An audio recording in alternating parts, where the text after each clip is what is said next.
Hi guys, it's me Jaye C here and welcome back to my channel. So for today's video, magkakaroon na naman tayong another makeup tutorial. Itong look na to ang gagawin ko for this makeup tutorial. But before that, don't forget to like and subscribe here sa aking channel.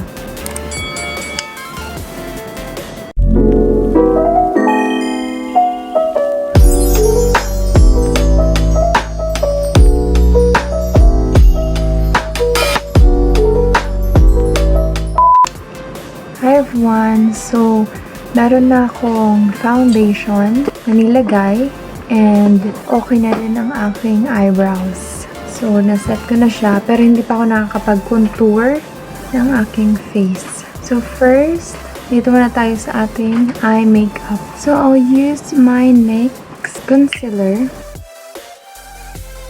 and gagamitin ko to as base ng aking eyelid. So, ang paglagay ko is tapping motion.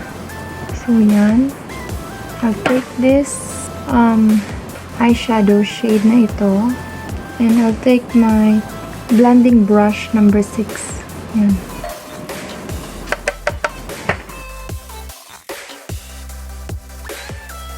Hanggang dito lang siya. Hindi ko siya i-extend all the way here.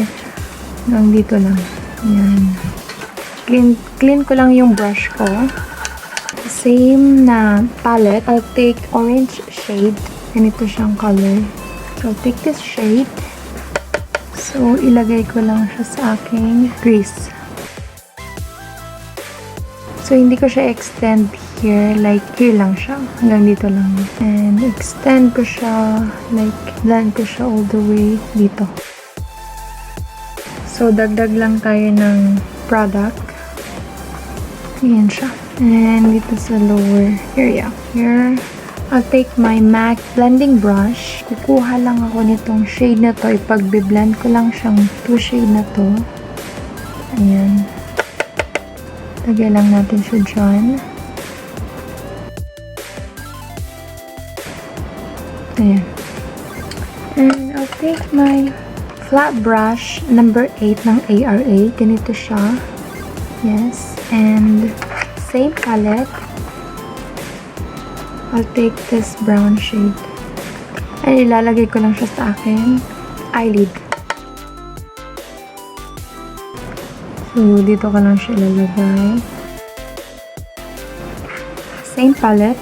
Pag-mix ko lang yung black and brown color. And i-darken ko lang siya sa area na to. So, I'll take my blending brush number 6.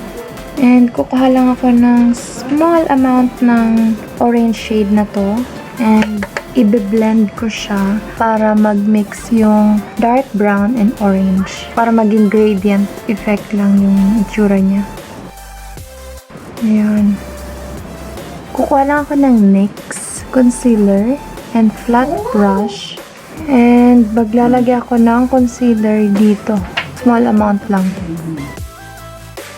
And i-blend nyo lang ng finger nyo. Yan. Okay, the same palette. I'll take my flat brush. I'll take my brown eyeshadow and ilagay ko lang siya sa aking lower.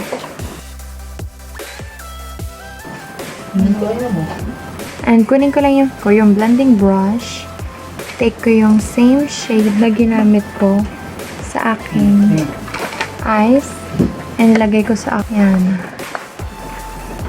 And I'll take the black shade tapos ilagay ko dito sa lower lash. And curl nyo lang yung lashes nyo. And itong lashes na gagamitin ko ay lash o lash. So maglalagay lang ako ng eyelashes. So, take lang ako ng setting spray and i-wet ko lang yung precise eyeliner brush ko. And same palette, kunin ko lang tong yung same eyeshadow. And mag-create ako ng eyeliner.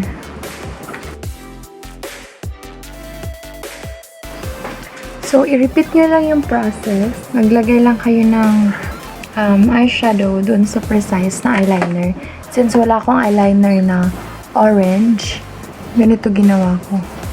So, okay na ako dito.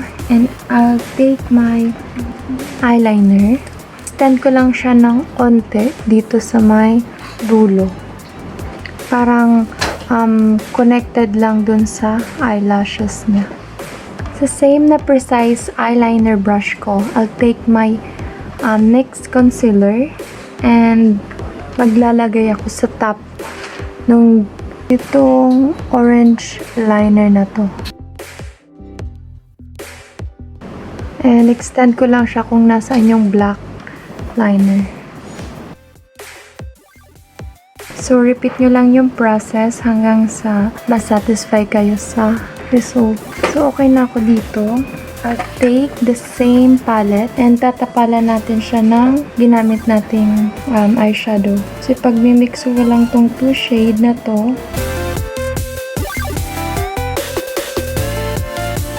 I'll take my brown eyeliner. This is L. I-line ko lang yung waterline ko.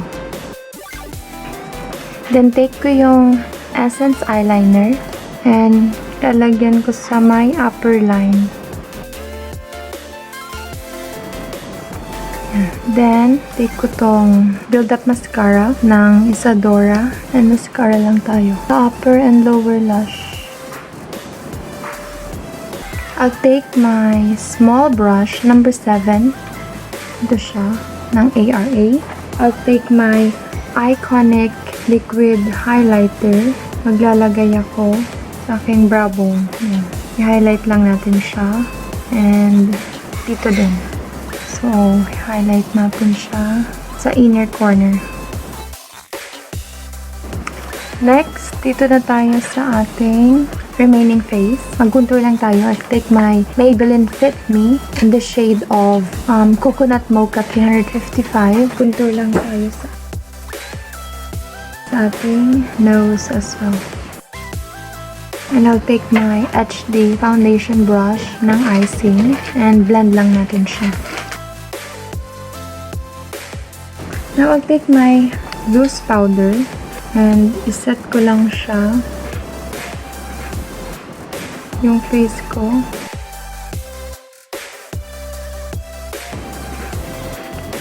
And magkukontour lang ako ng ating nose. So, I'll take my flat brush number 8 and same palette. Ito ang gagamitin ko pang contour ng nose ko. Pero lighter shade siya. This one.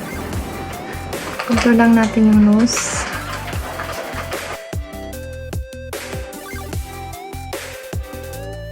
And blend lang natin siya. So, yung loose powder na excess dito, ayun yung ipapang blend ko sa aking nose. And then, I'll take my flappy brush and wipe ko lang to. Loose powder na to. So, sa ating lips, I'll use my L'Oreal Paris in the shade of 640. So, medyo nito siya yung shade niya. I'll take my lip brush, number 9. So, gamitin lang natin to. We're good here. And I'll take my Iconic Liquid Highlighter. I'll use my finger.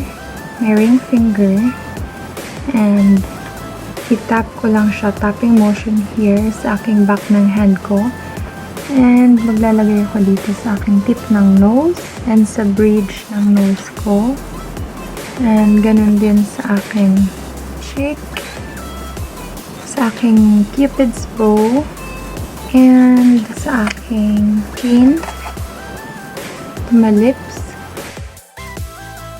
Don't forget your setting spray. Max Factor X setting spray. And I think we're good. So this is the final look. Thank you so much all for watching. And again, don't forget to like and subscribe here sa aking channel. Love you all. Mwah. Bye!